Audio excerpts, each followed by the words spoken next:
दोस्तों नमस्कार। दोस्तों जैसा कि आप सब जानते हैं कि कल यानी 1 जुलाई से देश में नए कानून लागू हो गए हैं।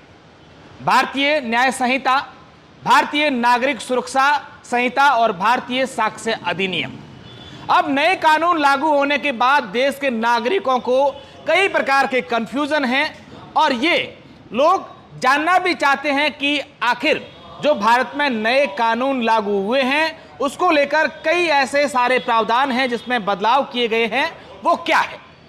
तो आज इस वीडियो के माध्यम से हम आपको सरल भाषा में कुछ ऐसे जो बदलाव किए गए हैं उनके बारे में बताएंगे जो आम जीवन से जुड़े हुए हैं। शुरुआत अगर करें तो शुरुआत इस तरीके से कर सकते हैं कि हम लोग आमतौर पर 420 का जो आंकड़ा है उससे कतराते थे। अगर आपकी किसी गाड़ी के नंबर 420 आ गए, कोई सामान खरीद लिया, उसका बिल 420 बन गया, तो हम लोग कतराते थे कि यार ये आंकड़ा सही नहीं है, इसको आंकड़ा बदल दो। लेकिन अब इस आंकड़े से कतराने की आवश्यकता नहीं है, क्योंकि 420 के धारा के तहत जो धोखाधड़ी और इस प्रकार के मामले होते थे, अब उस धारा का नाम 318 हो गया है। वैसे हम सब लोग 101 के आंकड़े को शुभ मानते हैं। किसी भी शुभ कार्य में 101 का आंकड़ा होता है तो उसे अच्छा माना जाता है।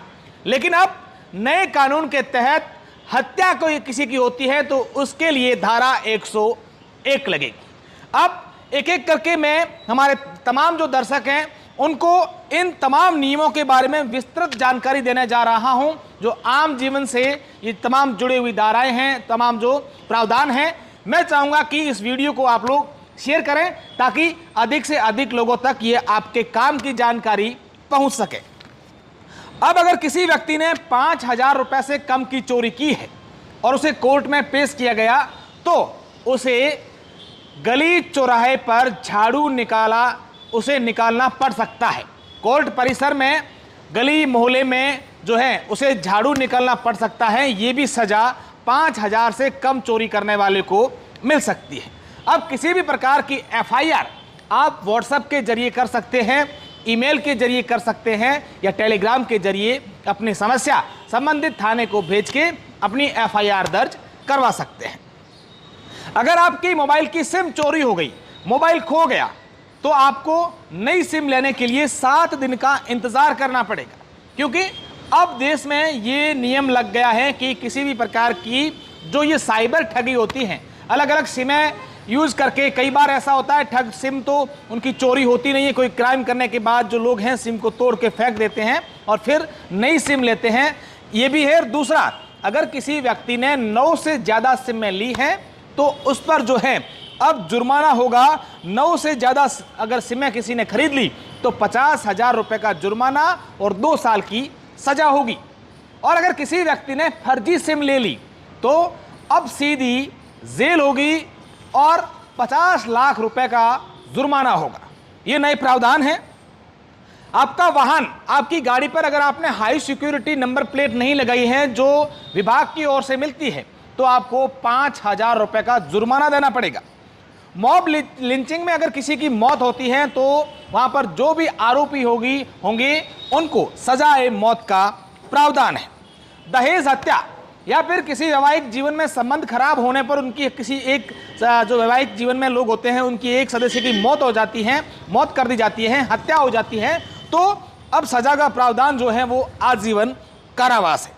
अब पुलिसकर्मी कोई भी एरिया बताकर गुमराह नहीं कर सकते कि आपने कहीं पर भी घटना हो गई है तो आप जेरो FIR देश के किसी भी थाने में करवा सकते हैं। अगर मैं इसका एक एग्जाम्पल दूं तो एग्जाम्पल इस प्रकार है। आमतौर पर हम लोग ऐसी कई घटनाएं हमारे आसपास देखते हैं कि कई बार किसी के साथ रेप हो जाता है और जो रेप करने वाला होता है वो इस एरिया का, जहां पर रेप होता है वहां का प्रभावशाली व्यक्ति होता है। तो लोग आरोप ये भी लगाते हैं कि पुलिस जो है या थानेदार हैं, थाना अधिकारी हैं, उस प्रभावशाली लोग जो व्यक्ति हैं जिसने रेप किया है उसके प्रभाव के कारण FIR दर्ज नहीं करते हैं। तो ऐसे में अब पीड़िता किसी भी थाने में जाकर के उस व्यक्ति के खिलाफ रेप का मुकदमा दर्ज करवा सकती है। लेकिन शर्त यह है कि आपको 3 दिन के भीतर आपके संबंधित थाने में आपको पेश होना पड़ेगा, आपकी रिपोर्ट देनी पड़ेगी। अब FR, अब कोई भी पुलिस अधिकारी अपनी मर्जी से किसी भी मामले में एफआर नहीं दे सकते। अब एफआर के लिए उनके उच्च अधिकारियों से मंजूरी लेनी पड़ेगी। उदाहरण के तौर पर मैं समझाऊं, कई बार हम लोग देखते हैं कि उग्र आंदोलन होते हैं, प्रदर्शन होते हैं, धरने होते हैं, और वहां पर आम लोग जो होते हैं उनको परेशानी होती है, उनको आर्थिक नुकसान भी होता है। और कई बार हम लोग देखते हैं कि लोगों के जो हैं दुकानें तोड़ दी जाती हैं, जला दी जाती है, और ऐसे में इस प्रकार के उपद्रव करने वाले लोगों के खिलाफ एफआईआर यानी कि मुकदमा दर्ज होता है। लेकिन कुछ समय बाद राजनीतिक दबाव में उन मामलों में एफआईआर लग जाती है। लेकिन अब ऐसा नहीं होगा, अब उनकी मंजूरी लेनी होगी। जिनका आर्थिक नुकसान हुआ है वो अगर चाहेंगे तो ही उस मामलों में एफआईआर मिलेगी, अन्यथा नहीं मिलेगी। अब अगला मैं आपको बताऊं कि अगर आपकी गाड़ी, आप किसी भी अपने वाहन से जा रहे हैं और आप किसी कारणवश आपकी गाड़ी से किसी का एक्सीडेंट हो गया और घायल व्यक्ति को आपने अगर अस्पताल पहुंचा दिया तो आपकी सजा कम होगी, ऐसा प्रावधान है। लेकिन उसके लिए आपके पास एविडेंस होने जरूरी है। नाबालिगों लोगों को लेकर नए कानून में यह प्रावधान है कि किसी भी नाबालिग के साथ रेप हो गया तो उसे उम्र कैद होगी या फिर फांसी की सजा भी हो सकती है। नाबालिगों के लिए यह भी प्रावधान है कि किसी भी नाबालिग का किडनैप हो गया तो उस नाबालिग के बयान अब महिला पुलिस अधिकारी ही लेगी। और तीसरी बात, वेश्यावृत्ति के लिए या अन्य किसी कारण नाबालिग की खरीद फरोख्त होती है तो उसमें भी सजा का प्रावधान है। अब उसे 14 साल की सजा होगी, लेकिन इससे पहले यह सजा का प्रावधान 10 साल का था। अब अगर आगे बात करें, किसी भी मामले को लेकर हम लोग देखते हैं कई बार पुलिस पर आरोप भी लगते हैं कि पुलिस अचानक से आती है और गिरफ्तारी करके चली जाती है। लेकिन अब ऐसा नहीं होगा। किसी भी आरोपी को गिरफ्तार करना है तो उससे पहले पुलिस को उसके परिजनों को सूचना देनी होगी कि हम इस मामले में उसको गिरफ्तार करने के लिए आ रहे हैं। अब बिना सूचना के गिरफ्तारी नहीं होगी। अब पुलिस के पास यह भी विवेक है। पहले हम लोग देखते थे कि कई मामलों में कोर्ट की अनुमति के बाद बड़े मामलों में ही अपराधियों के हाथों में हथकड़ी लगती थी। लेकिन अब पुलिस अधिकारी किसी भी मामले में अपने विवेक से आरोपी के हाथों में हथकड़ी लगा करके समाज में ये संदेश दे सकती हैं कि अगर किसी प्रकार का अपराध किया है तो आपके हाथों में हथकड़ी होगी। अब अगर किसी प्रकार का मामला आपने दर्ज करवाया है तो पुलिस को यह आपको बताना पड़ेगा कि उस मामले में पुलिस ने 90 दिन तक क्या क्या किया है। इस पूरे मामले को लेकर आपको जानकारी पुलिस को देनी पड़ेगी। एक और इस नए नियम में यह भी है कि हम लोग देखते हैं कि आमतौर पर कई बार दो गुटों में आपसी झगड़ा हो जाता है, दो भाइयों में झगड़ा हो जाता है, दो दोस्तों में झगड़ा हो जाता है, और कई बार सर पर चोट लग जाती है और उसमें सामान्य मारपीट की धारा लगती है। लेकिन अब अगर किसी भी विवाद में किसी के सर पर चोट लगी तो उस मामले में चोट मारने वाले को 10 साल की सजा होगी। यह प्रावधान है। सबसे महत्वपूर्ण बात यह है कि अब किसी भी आपराधिक घटना में किसी को अगर आर्थिक नुकसान हुआ है तो राज्य सरकार की अनुशंसा पर केंद्र सरकार उसे आर्थिक मुआवजा देगी।